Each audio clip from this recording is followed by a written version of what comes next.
If you want to become a millionaire, focus on healthier investment portfolios, invest in ventures that you can control, or invest in ventures that you're confident about, or invest in your own ventures. Invest in yourself.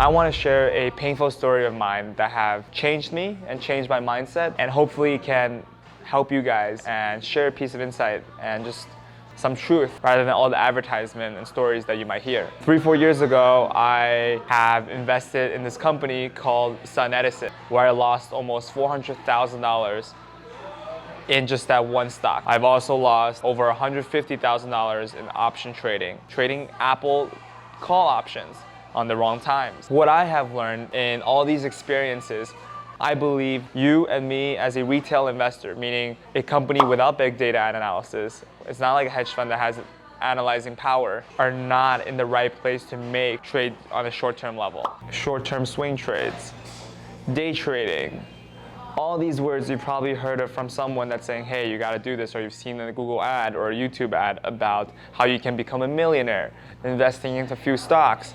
You can become a millionaire by buying the right options, having the right option strategies. You can become a millionaire by day trading. I believe in the buy and hold strategy if you do believe in investing into the equity market. So what do I mean? You might be someone who has just heard about, how you can day trade or put several option strategies, but you have to realize what you're doing and educate yourself so that you don't make the mistakes that I have and pick the wrong company. The worst case scenario, the company goes bankrupt and it's worth nothing. You don't have the tools that hedge funds have where they can buy big data and analyze the data that you and I actually don't have access to. It is not insider trading because the data is public if you can purchase it. So with that stated, if you're someone who's just looking into stocks, researching a bit of stocks here and there, I advise you to execute on the buy and hold strategy. For example, you think a company has huge value down the line, whether it be Apple, Amazon, or Tesla. I'm just giving examples out there for individuals that might have heard about these in the news. You can perform a buy and hold strategy. But if you're not even researching on the companies, you don't know if it's the current company is overvalued or not, I would recommend buying into the Dow Jones, the index, make that 6 to 8% solid gain and just hold it there as an investment strategy.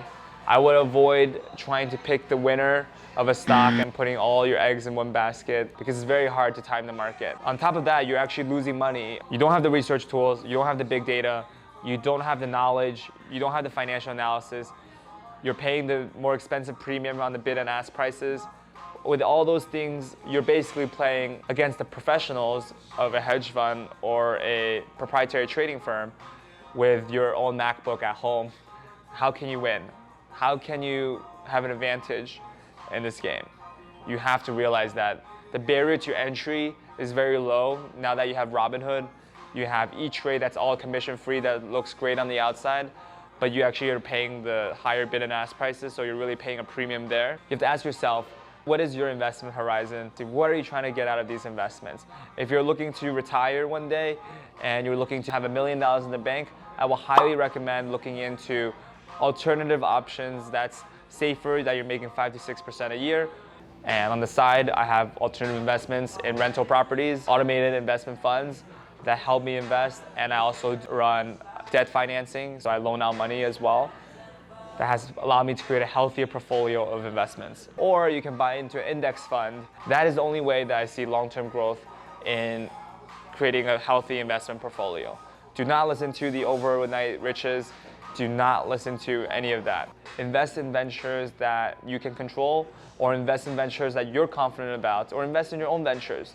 Invest in yourself. If you have more questions about my story, more questions about how I've recovered from those trades and continue to thrive and not go into an economic financial depression from this crazy story, I'll make a future video about that for sure as well. And if you have any other additional questions about investing, personal finance, please leave a comment. I would love to make a video or reply to your comment next time.